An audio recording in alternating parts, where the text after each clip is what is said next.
Hello everyone, and welcome to this video tutorial from BlenderCookie.com. My name is Jonathan Williamson, and today I'm going to show you how to take this and turn it into this. We're going to be rendering this headphone scene in cycles in Blender 2.62, and this tutorial is going to cover all of the lighting, the materials, the shaders, everything that you need to do to go from just a raw render like this to the final composition as this. This will also include some basic compositing for actually separating the reflections from the headphones for other extra controls so that we can then composite it back together, control the amount of reflections, control the brightness of each part individually, and also control some specific lighting where some lights we want to affect the actual headphones, but we don't necessarily want to affect the ground plane or the ground plane that's actually controlling these reflections. And so this shouldn't take too long. It'll be fairly quick. I've already got the model all prepared. Real quick on the model, you can see that it's all here. There's also a basic rig that controls the headphones such that we can go in and actually rotate it, because if you actually look at the rest position of the armature, you can see that the headphones were modeled straight to make the modeling process a lot easier. And since this is the actual shape of the headphones, if you were to spread them apart, this actually works really well, because then once you pose it, you get a very nice natural position with the spring here, such that then you could spread it apart to put it over your ears. Then we also have a basic curve for the cable here, and an empty that the plug is then parented to, and the empty is controlling is a hook on the actual last point of the curve to allow us to move that independently quite easily. All right, and then I've already got my camera position set up. You can see I've just set up the camera with a basic rules of thirds composition guides enabled, and then set the composition such that I have an interesting point where each of the focal points, such as the plug in the foreground or in the blurred foreground, and then the main headphone, and then the secondary one, both in the third intersection points. And you can see this in the final render. It looks something like this. Now, this is a slightly different resolution than what we're actually going to be working with in this case. This one that we're working with is actually the 956 by 400, which is the size of our featured image on Blender Cookie, or all of our CG Cookie sites actually. And so the one that we're actually going to be rendering is what you should tentatively see in the actual featured image. So the first thing that I want to do to get started is to set up all of our base materials so that we can begin setting up our basic lighting. These first base materials are literally just going to be nothing more than diffuse materials. I just want to basically get them all in place and get them all assigned out so that we can start actually seeing the colors of our materials and whatnot. So for this, let's go ahead and we'll just grab the ear canisters right here. Let's go over to the materials, and we're just going to start by adding in a new material. And this first one will be our, we'll call this our green plastic. And let's go ahead and just give it a kind of a greenish color, something right in here around where we want the color of the actual headphones to be. We'll then copy this green color by hitting Control C and Control V to paste it into the viewport, and just so that we can see the viewport color. Then let's go ahead and add a new slot, and this next slot will be our black plastic. Yes, black plastic. Okay.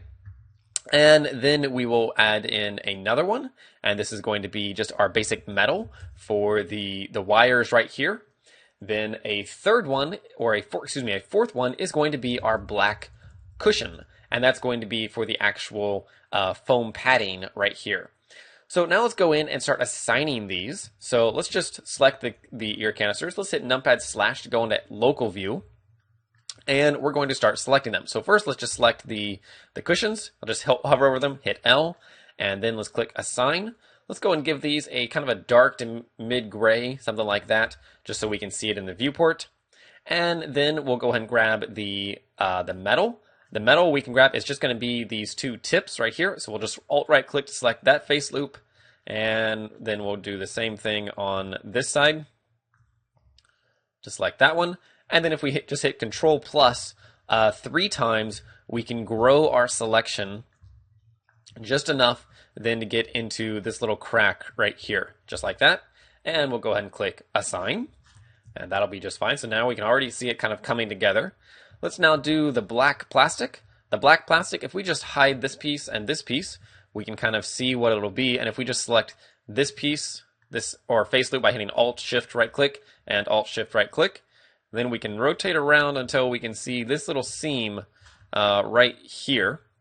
And we're just going to hit Control plus a couple of times until we go right up to the seam, and then one more time to go into the seam, and then we'll choose our black plastic and click Assign. And let's give this a pretty dark gray, something about like that. Okay. And then we'll also select this piece and the plane underneath it. That plane is just basically an occlusion plane to hide this side from the inside so you don't see it, so it looks a little more complete. And these will also get the black plastic. So now we can hit Alt H to unhide, and that is the materials for that piece. And keep in mind, these are just the base materials so that we can start assigning things and get all the colors. But then once we do that, then we'll actually start setting up the lighting, setting up the shaders, etc. So these wires, they're just going to get the metal material. And then our headband here is going to get 2 materials. So I'll just add 2 slots. This first one will be the metal. The second one will be our black cushion, because it's basically going to be the black rubber. So actually, let's go ahead and use the black cushion, and then let's duplicate this. And this is going to be our black rubber, something like that. Okay. And then let's hit Tab, go in edit mode. And I just want to select this little piece here and this little piece here, just hovering over them, hitting L to select linked to everything that's linked to whatever under my mouse. And we're just going to choose the metal material and click Assign. Okay. And then next, we've got the plug right here. And we're going to, again, add 2 materials to this. This first one is going to be our black rubber. And then the second one will be this piece. And it's going to get a gold material, although it's going to be minus these 2 strips right here. Those 2 strips should be the black rubber. And so let's just add a new material. This is going to be our gold, and we'll give it a gold-like color, something about like that. Copy this, paste that, and click Assign. And then lastly, we've got the cable and this little piece, and they will both get the black rubber material, just like that. Okay. We've got one more material to create before we start setting up our basic shaders and our lighting, and that is simply the ground plane. So let's just, with the ground plane selected, you can see I've just got this basic swoosh, and we're just going to click New, and we're going to set it, call this just ground, and we'll give it a darkish gray color. And we'll go ahead and copy that into the viewport as well, something like so. All right, so we can now, for one, save our file, make sure we don't lose anything in case of crashes. And then let's take a look at this rendered. So I'm using a GTX 580, so I'm rendering using the GPU. You can also render with the CPU. This isn't too intensive of a scene, so even on a CPU, it should render fairly quickly as long as you've got a decent machine. But let's just go ahead and switch right over to the render view and take a look. So this is just using the default world settings. So we're going to want to update these.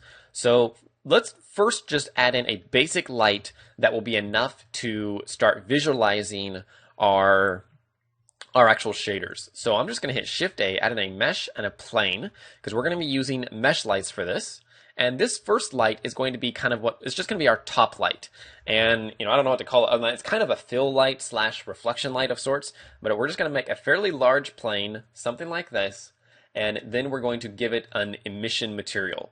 So over on the materials, we'll just click New. This is going to be our light _ top. And I like to prefix all my lights and such with light, such that in the list then, they'll all be listed together.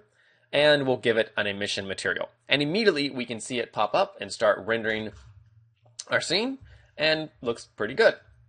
So this is going to be enough to give us our basic indication of what our shaders are actually going to look like. And that's the main thing. So this is why I didn't set up the shaders yet beforehand, because we didn't, without any lighting, we don't know what those shaders will actually be. So let's now get started on these, and we're going to start with the green plastic. This is kind of the most prominent material. So let's work with it first. The green plastic is going to be actually 3 separate mixes. The first mix is going to be a diffuse and a glossy. The second mix will mix the previous mix with another glossy. And then the third mix is going to mix in a glossy with a Fresnel with the previous result. So let's just keep it simple, and I'll walk you through it if that sounded confusing. But let's first just add in a glossy shader. We're going to hit Shift. So using the nodes, we're going to hit Shift A, add shader and glossy. And this one, we're going to give this same green color initially. So let's just copy this green and then paste in that green. And let's go and add in a mix shader. So the mix shader, we'll just drop right on here and put that in. And we're just going to leave it at the 0.5 there. This is just, all this is doing is giving us a nice kind of balanced glossy shader where it's not too glossy, but it's got a bit of diffuse. So it just gives us a little bit more control than if we were to just use a glossy by itself. This way I can go ahead, I could sharpen up the reflections a little bit if I wanted without increasing the total reflectiveness because of the mix here. So, just gives us a little bit more control than just using a regular glossy. And let's just leave that like it is for the time being. And let's go ahead and duplicate this mix shader and bring it up over here. And then I want to add in another glossy. So I'm just going to duplicate this glossy shader and we're going to drop that one in there. And all this is going to do then is just give me a little bit more variation in the surface by changing this color to be a little bit more yellow. Maybe something about like that. And so this way I just start to get a little bit more of a gradient in here. One of the keys in getting a good, realistic, solid feeling render is with your lighting. Lighting is one of the single most important things, but is to have a lot of varying tones. You don't want just a solid gray shader or a solid green plastic. We want to be able to see a lot of gradation or variation in this render. So it should go from, a very light green to a very dark green and, a little bit of yellow in there. And so we should be able to see that kind of variation in our render. And so by mixing some slightly different colors, that will really help with that. And even to push that a little further, I'm going to go ahead and change this one, just add a little bit more yellow to it. And again, that's going to just help with the variation. This one might have a little too much yellow, so we'll give it a little bit more green, back like that. Okay. And of course, we can tweak these colors as we go along. This one, maybe we want to make just the tiniest bit darker green, make it a little bit more rich. But we'll tweak those as we go. Because also keep in mind that we don't know what our lighting is just yet. So we just want to get a basic, shader that's going to give us approximately what we want, and then we'll continue to tweak. So the next thing is right now, this looks more like metal than anything, or, kind of a dull metal, but we want it to look like plastic. And one of the things with plastic is to get really nice kind of white specular highlights. And the way that you do that is by mixing in a white glossy shader. So we can just duplicate, or we'll just add a new glossy. That way it comes in as white. So it's Shift A, adding glossy. And we're going to duplicate this mix one more time, drop it in there, and then drop in the white glossy, and immediately that just looks like crap. But if we mix this based on a Fresnel input, that will cause basically the white to show up in the highlights only. So if we hit Shift A, add in an input and a Fresnel, and if you want to know more about Fresnel, I encourage you just to check it out on Wikipedia. Great in-depth look at it, including all the physics and whatnot of it. So check it out. Good stuff to know. But if we just drop this in here, immediately we'll see the difference. So if we just drop it in, then we start to get nice kind of white highlights. But if we look at the variation in here, if we take this all the way down to 1, where we get almost exactly what we see here. In fact, actually, I think that is exactly what we see here. But if we then take this up to, say, 2, we're going to start getting a sharper white highlights, and it'll start to look a little bit nicer. And that feels all right. Maybe it's not quite as sharp as we would like, but we can continue to play with it more. So maybe we'll take this roughness value down to 1. That will sharpen up those whites a little bit. And maybe on this glossy, I'd really like these highlights to be a lot sharper. This is a hard plastic. It's very reflective, and so we're not going to get these dull reflections here. It's also very smooth. It doesn't have a rough surface or anything like that. It's not a matte. So we definitely want to take this roughness down. So let's just take it all the way down to 0. And immediately we start to get that really nice, sharp reflection. Though that might be a little too sharp, we start to get these very hard lines. Maybe if we take that down to 0.005, just to barely soften up those edges just a little bit, will help, give us a slightly nicer result. And that starts to feel pretty good. So we're going to leave that as the starting point for our plastic. Let's go and do the same thing now for our black plastic. But, I don't really want to recreate this whole shader node again. So all I'm going to do is I'm just going to grab all of these shaders right here, and we're going to hit Control G to group them. And we're going to call this group green plastic. The reason that we group this by hitting Control G, and if you want to edit the group, just hit Tab, is now when we go to the black plastic, let's just remove this diffuse. Let's hit Shift A, add in a group and green plastic. So this allows us to reuse groups anywhere that we want throughout the scene. So now I can just hit Tab, and immediately I have this whole group, which then I can just drop this, I can drop this output into my material output, and immediately we have another green plastic. Well, let's modify this a bit. Let's actually call this group just plastic. And let's make it such that we can change the colors on this plastic any way that we want. So if we just drag these into here, just like this, that will give us inputs that we can use from the outside of the group. So we could then just drop in RGB color inputs to control these colors. So this is color 1, color 2, color 3. So now if I just hit Tab, you can see we have 3 inputs here. And if we now just hit Shift A, add in a color and a, input and RGB, I can now just drop in a color right here. And maybe for this one, I'll give it a very dark color.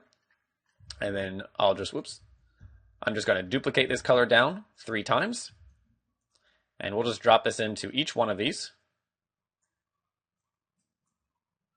Oh, and 1 second. Okay, sorry about that. Just due to the nature of, rendering this whole thing while I'm constantly going and tweaking, bound to crash from time to time. Maybe that's bad judgment on my part, but that's what I'm doing. Regardless, so resetting these colors, if we then just set this to, a very dark gray, this one to a very dark gray, and we don't want to use blacks. If you use blacks, you're just not going to get any light whatsoever. And so if we just take all these to black, we can start getting a very nice black plastic. But remember that one of these is controlling one of these is not controlling our reflection. This one is controlling our reflection, which we don't want to do because we want this just to be white. So let's keep it that way. So hitting Tab, let's just go back in here. And what we can do then is just, tweak these a little bit, where maybe this one is kind of a dark gray. All right, let's see. Let me think which. This is our first input. This is our next one. So I'm gonna make the glossy a slightly lighter gray. So in fact, let's just name these, where this is our glossy 1, this is our diffuse, and this is our glossy 2. That way we know which one's which. So for the glossy, in order to make it reflect more, I want to make it a little bit lighter, and then we'll mix it with the really dark diffuse, followed by, again, another fairly light glossy. So, something like that I think will work just fine. Okay, for the black plastic, we really don't need that extra glossy, but just for the sake of reusing the node group, I'm going to keep it. Because now, the nice thing with the node group is I can go in and on either one of these, if I change the Fresnel to say 20, that's going to edit both plastics rather than just a one. And since these are, kind of on, by the way, these are actual headphones that I have sitting next to me. Since these are made out of very similar, if not identical plastics, just within different colors, we want them to behave very similar. All right, so that gives us that. Let's now switch over to the metal. So for the metal is incredibly easy in Cycles. We're literally just going to change this over to a glossy surface rather than a diffuse, and we're going to set the roughness to 0.1. And for this scene, this is going to work really well. If we take a look at this render here, that's exactly what you see there is that surface. Just once we add in all the other lighting and such, then we'll start to get some really nice results. So for the next bit of next shaders, for our black cushion, this is one of the real crucial ones because this really shows a lot. We're going to start off. Actually, you know what? Before doing the cushion, let's do the black rubber. So let's select this thing here, and we're going to choose the black rubber. And the rubber is pretty simple. It's really just going to be 2 mixes of a diffuse and a glossy. So if we just take this down, we're going to add in an input and a glossy. Save my file, drop this over here, take this over, a shader and a mix. And we're just going to mix these two together like this with a value of 0.5. And then on the diffuse, we're just going to make the diffuse a bit darker. and then again mix in the pretty dark gray glossy, and that will give us a pretty nice rubber. Rubber is perhaps one of the easiest materials to create in this case. Very, very simple, no more than that. And we're going to go ahead and create another group out of this. So we're just going to hit Control G, and this is going to be our rubber base, because we're then going to use this as a starting point for the black cushion. While we're at it, let's go ahead and do the gold. The gold, again, is incredibly easy. It's literally just going to be, oops, wrong one, this one. It's going to, again, just be a glossy shader with that gold color, and we'll set the roughness to say 0.05. Just really, really low roughness, just so we don't have perfectly sharp highlights, but pretty sharp, and that's pretty much all we need. So now, going back over to the black cushion, let's go ahead and we're going to input our rubber shader. So let's delete this, adding a group and rubber base, and we'll just drop that right in there into the surface. And we're going to use this as the starting point, because basically that's going to control the color. And then what I want to do is I want to then control this mix amount, which, by the way, let's just drop this over here. So this is our factor for the mix. And actually what this is going to be is this is going to be our spec factor. So like that, okay? Because then what I'm going to do is I'm going to use a procedural texture to then add in some very slight kind of crackling to this. Because if you look at our original render, you can see I have this kind of like, I don't know what you call it, but very slight bump pattern and also slight variation in the specular highlights. And that's what I want to get. So the way that we're going to do this is we're going to use our procedural textures. And procedural textures and cycles are a little bit of a pain because there's no way to preview what they actually look like except on the actual render. But we're going to do it. And since I've already I've built this scene previously in the past, so I'm going to just use the settings that I found that work really well. When you adapt these to your own scenes, you're going to have to play with them a little bit to find what works really well. So let's just hit Shift-A. We're going to add a texture, and we're going to use a Voronoi texture. And this is a good kind of like crackle pattern, but we need to use it very carefully because Voronoi is maybe one of the most recognizable procedural patterns in existence. Everyone in CG, if you just use a base Voronoi texture, everyone knows exactly what that is. And so, let me just demonstrate this. If we just take this color in here, and then we drop this color into that group, immediately we see what it is. And everyone, that's ever used this recognizes that as a Voronoi. So we just need to use this very carefully, namely subtly, so that it's not very recognizable. The way we're going to do it, one is we're going to take the scale up to 50 to make it a lot smaller, so that pattern is going to be repeated 50 times within the texture space. And let's just go ahead and drop this into the spec factor. And you'll immediately start to see what we get. We get this kind of like pebbly pattern in the specular highlights. And this is exactly what we want. But we're also going to go ahead and convert this, or we're going to send it through a math node and multiply mode, and just set it down to, say, 0.2. That's just going to make it a lot more subtle. So they're, it's almost unrecognizable at this point because it's so subtle. And that's what we want. This is a very subtle effect.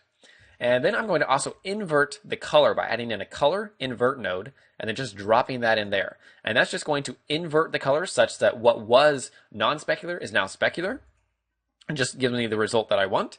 Not necessary, but I like it. And of course, if you decide that you don't want this, but you don't want to disable the effect entirely, you can always just play with the invert to see which one looks better. And actually, you know what? I actually think that one looks better. So let's actually just leave that at 0. And next, what I want to do is I want to use the same basic technique to add in a bump texture.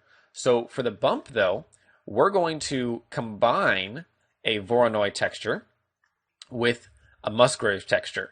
And so here we go. We've got this one.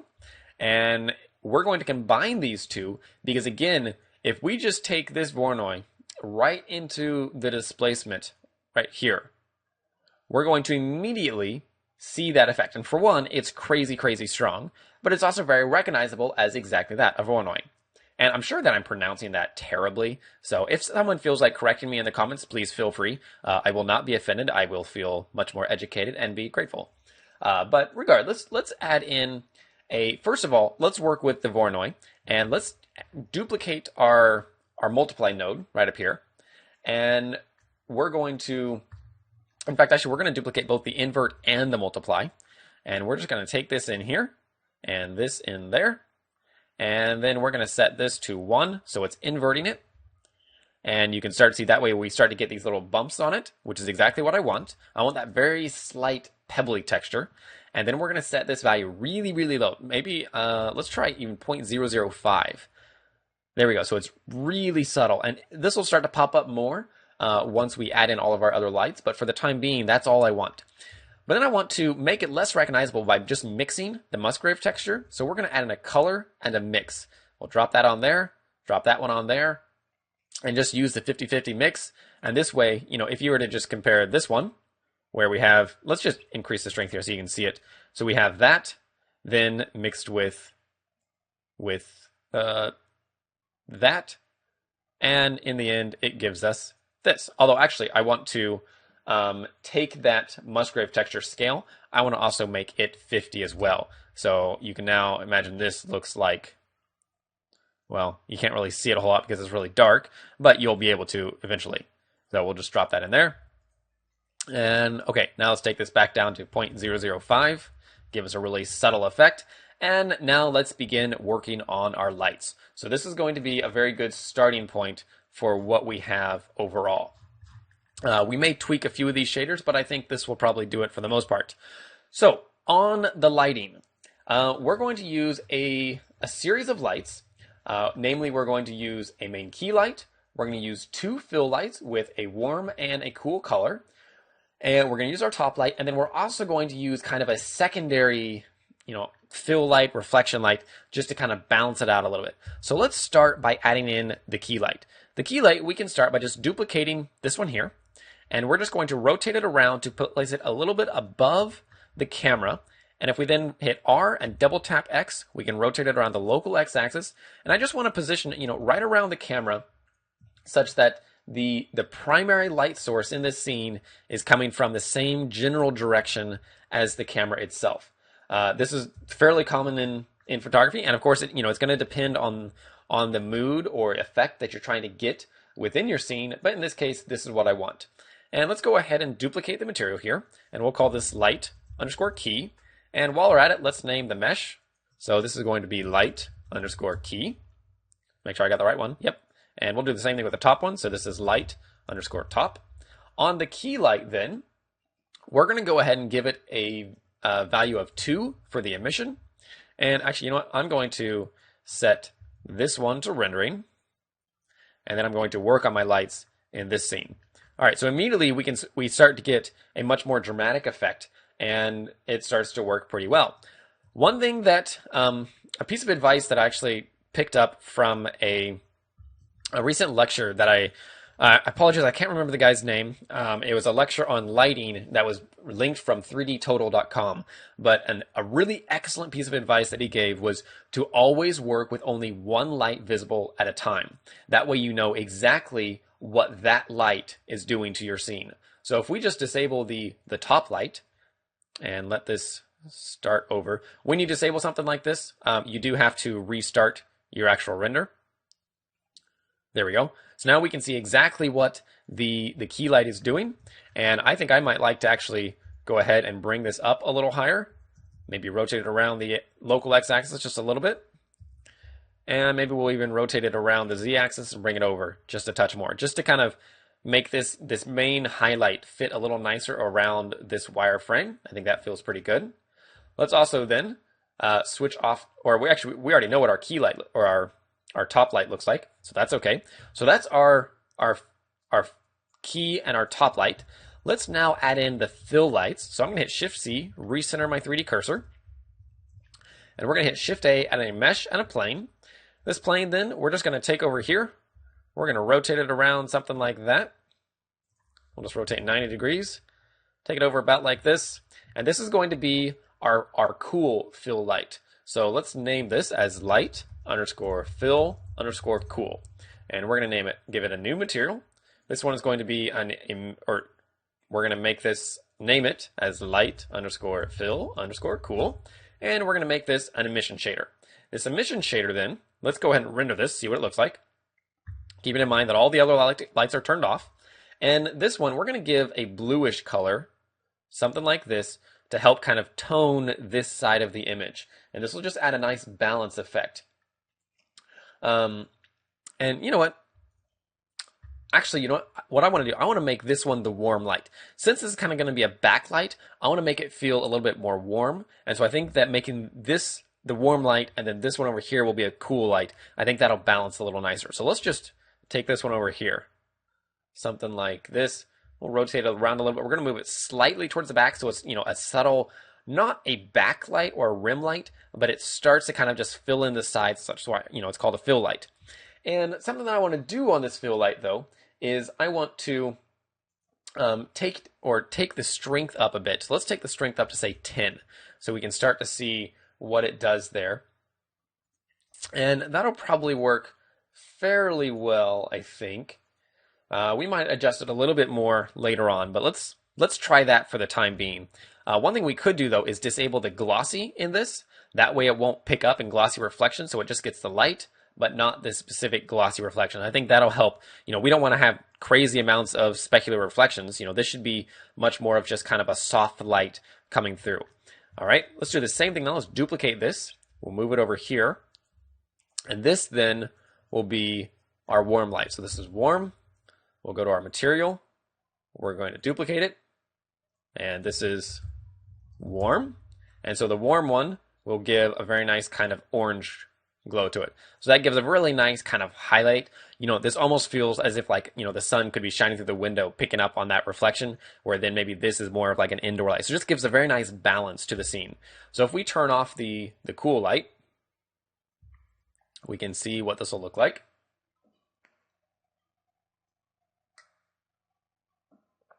All right, yeah, I like that. So that starts to feel good. So again, you know, that's focusing on just a single light at a time. If we now go ahead and check our render with all of them, we can start to see what it's going to look like. And immediately that's starting to feel pretty good. I want to do one more thing though, and I want to, let's see, yeah. I would like to add in one more light to kind of balance out this area right here. You know, I'm not a huge fan of the way these reflections are working right now. So one thing I can do, one is to scale up the top light a lot, such that it's a lot softer and gives a much, you know, softer reflection in there. I'm also going to give the top light the slightest bit of cool color, just to again kind of balance out the image. And then I'm going to duplicate my key light, and we're going to just rotate it over here. And this is strictly going to be used to balance out the image. I'm going to rotate it around the x-axis. I'm going to bring it down along the local x-axis, or rotate it down. I'm going to bring it over here just a little bit, and maybe rotate it around a bit more. So again, I'm just going to fill in, you know, help kind of accent this curvature in here.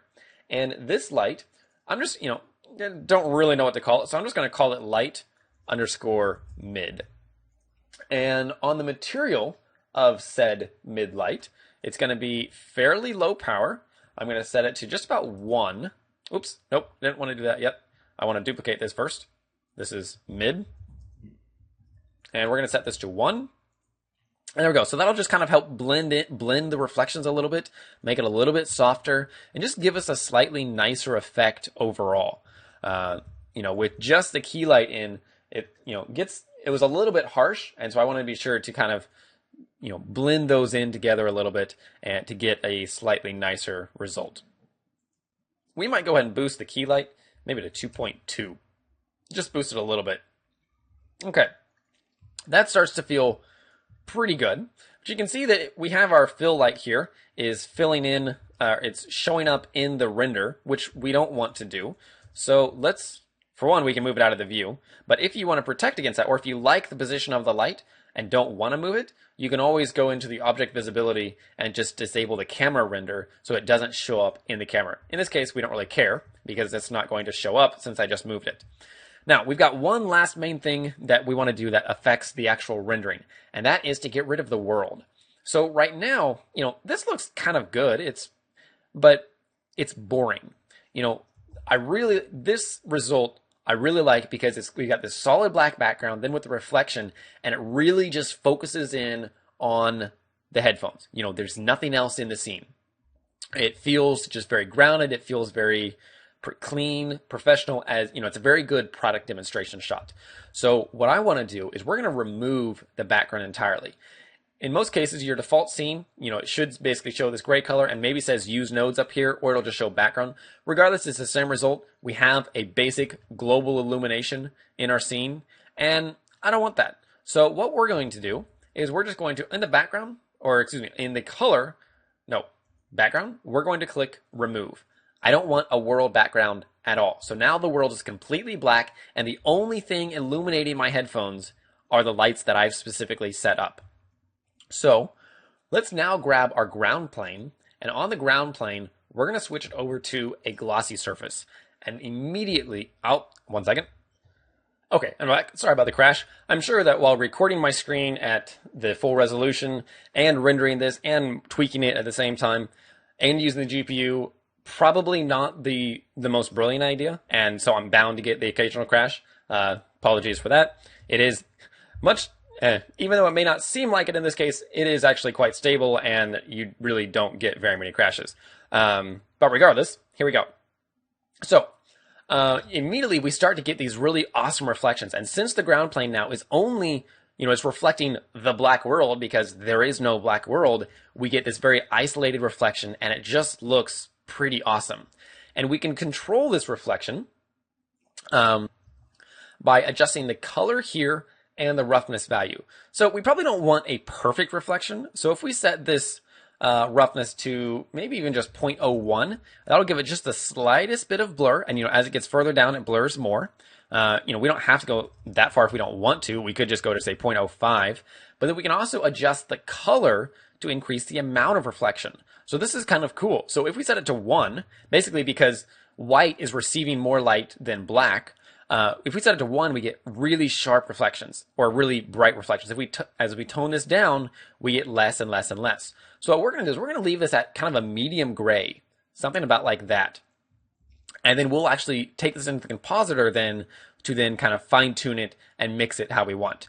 So the last thing that I want to do before we jump into the compositor is I want to go ahead and set up the depth of field. So for the depth of field, I'm just going to position my 3D cursor right about this point here. I'm going to hit Shift A and add in an empty. This empty then is going to act as my depth of field. So we'll just put in DOF. And on the camera then, let's go over to the camera settings.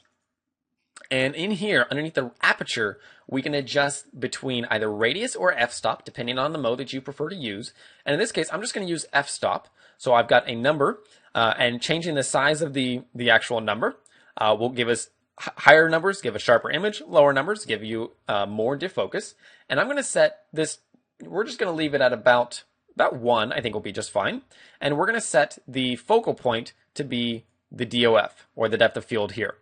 And you can see now that the headphone jack is just a tiny bit out of focus. This is a tiny bit out of focus. If we were to take this all the way down to, say, 0, then we get no focus whatsoever. And we can, you know, adjust this if you wanted. So I think putting it to, I don't like a really strong depth of field generally, not on renders like this, but putting it to, well, actually, you know, 0.8 actually looks pretty good on this. So, or 0.9. Yeah, I actually like 0.8. I think 0.8 will be good. Excuse me. So that looks all fine and dandy. But now what I want to do is I want to take it into the compositor to give us a little bit more control. So for the compositor, what I'm going to do is I'm going to separate the reflection from the headphones. So to do this, what I want to do is we're going to put all of our lights on one layer. So we'll select all the lights. And then we're going to move them. We're going to move them to layer 3. So just hit M, move to layer 3, like that.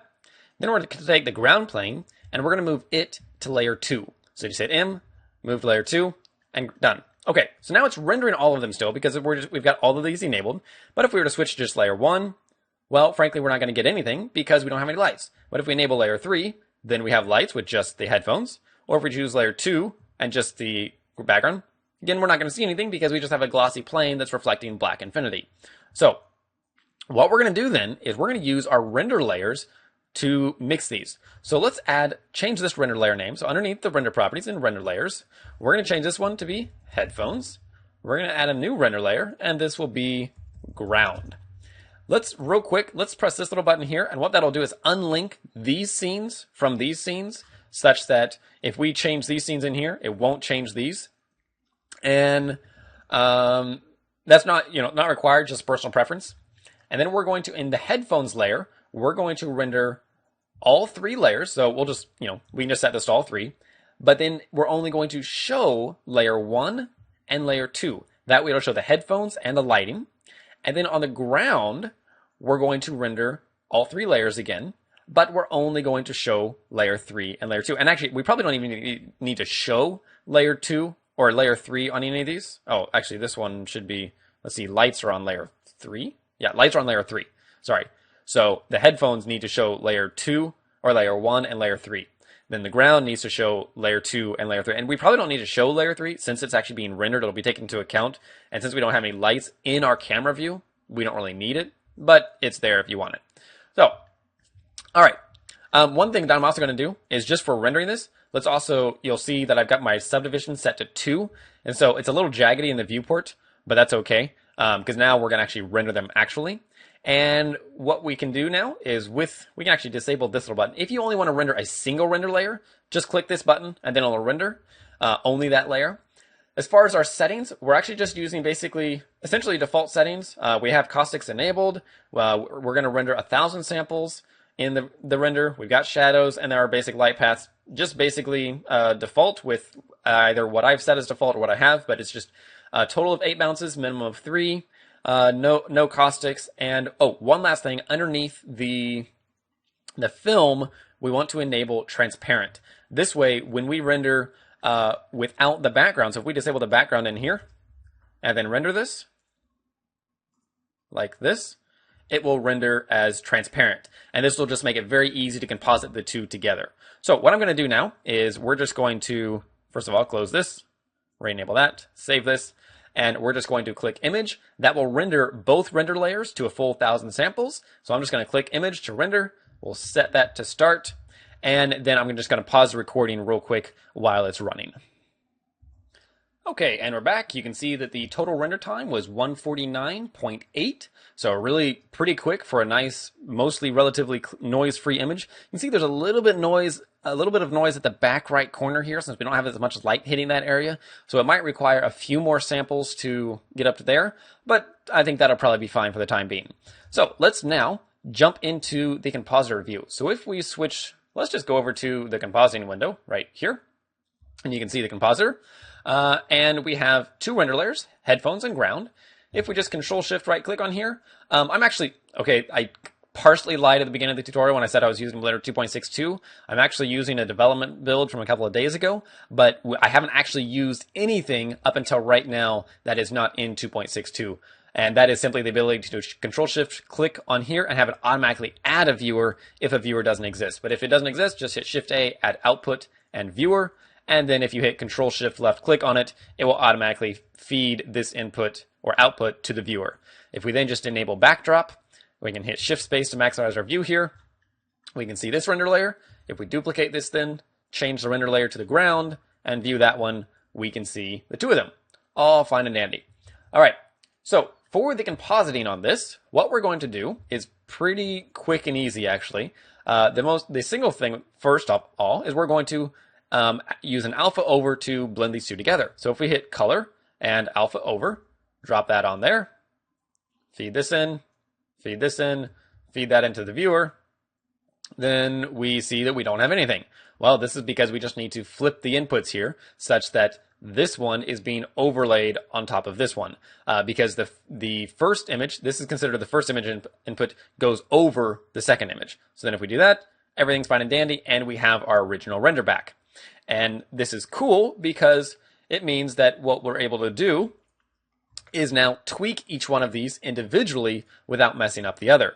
So a couple of things that I'd like to do. One is I'd like to tone down the reflections a little bit. This is actually going to be really easy. All we're going to do is we're going to use a color and a mix. We're going to drop that on there. And then we're just going to change this color over to black. And then using the factor value here, since I have a black background, I can now just use the factor to increase or decrease my reflection. So taking it to say like 0.7 feels pretty good. And I like that. So there we go. So that just allows us to tone the reflection a little bit how we wish. We can also use a RGB curves, say right in here, and just kind of tweak this a little bit, maybe drop it down a little bit, increase this portion just a bit, just to tweak it. Really much more just adjust it to your liking. No real science there. And then we're actually going to duplicate this curve, and we're going to drop it on the other one as well, just so that we can do the same basic changes here. Although on this one, I might boost this up a fair bit more just to brighten it. The monitor I'm working on is fairly bright, and I found that when rendering it using the lights that I did on other monitors like my laptop and such, it wasn't nearly as bright. So I'm just going to boost it all over a little bit like that. Maybe not quite as much there. Okay, I like that. And then we're going to give it a slightest amount of dispersion. In particular with this type of render, I think that, even though it's way overdone generally, using the tiniest bit of dispersion in this case is just very fitting. It fits in with the colors, and I think just looks pretty good. So with the lens distortion, I'm just going to drop that on there, and we're going to set the dispersion to, if you set it to 1, you can see actually what it's doing as after composites. There we go. So, really crazy. It's kind of cool, but it's crazy. We're going to set this really subtle just to say 0.01. And if we just compare these two, you can see it just adds that little extra bit, particularly around here, that just looks kind of nice. We're then going to go ahead, and the last bit of compositing we're going to do on this, the compositing on this is pretty simple, particularly since we have a black background. We don't need to do any color adjustments on the black background. We don't need to add a vignette. We don't need to do anything. It's pretty quick and easy. But what we're going to do is we're going to actually add in a filter and a sharpen node, or a filter node. And we're going to drop our lens dispersion output into there. We're going to switch this into the viewer, and we're going to change this over to sharpen. On the sharpen node, you can see it all the way at 1. Obviously what it does is way overblown and kind of intense. But what we're then going to do is we're going to add in a filter or color and mix, and drop that in there, and drop that into there. And then we're going to set this mode over to multiply. And what that then gives us is this kind of cool effect where just kind of the greens, just basically the bright areas start to pop out and are really sharp and crisp. And if we then duplicate this multiply node again, change this over to an add, and then drop this on top of here, we'll get a really nice effect where now we have this really crisp kind of sharp image that if you compare, say, this one to then this one, this one, it just adds that little extra bit. Now, we don't want this full result, so let's take this down to, say, maybe 0.4. We want it to be subtle. When in doubt, make things subtle. But just that little extra bit, I think, really helps give us the final result that we're looking for. And that's it. So there is our final render. Pretty short and sweet. I think it's a good demonstration of kind of what Cycles can do with just a little bit of lighting and, making sure you're making good use of the actual, the different, or not the different kinds of lights, but different positions, different energies, different colors. And overall, I'm pretty happy with the result. I hope that you guys have learned a thing or two, and I will see you next time. Thanks again for watching.